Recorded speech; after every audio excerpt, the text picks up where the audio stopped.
তুমি না তাওবা করেছিলে? তুমি না শুধুমাত্র আল্লাহর জন্য সব কিছু ছেড়ে দিয়েছিলে? বুঝতে পেরেছিলে কোথায় তোমার আসল ঠিকানা?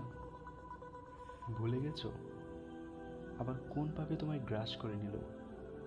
তুমি তো সেই যে নিজের পাপের প্রতি অনুতপ্ত হয়ে সেজদায় পড়ে অজরে কেঁদেছিলে।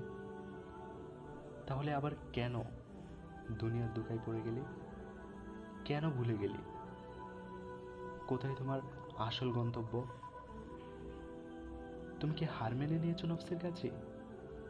তুমি এত দুর্বল? ভুলে গেছো তুমি কার বান্দা, কে তোমার রব? তোমার রব তো সর্বশক্তিমান।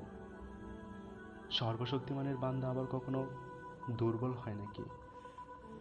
মৃত্যু পর্যন্ত লড়ে যাও।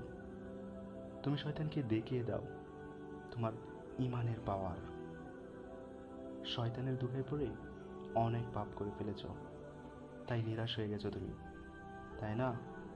তুমি কি জানো না তোমার রব কতটা মহান? তিনি তো তোমাকে ক্ষমা করার জন্য অপেক্ষা করছেন। তাই ফিরে আসো সেই রবের দুয়ারে, যার দুয়ার কখনো বন্ধ হয় না।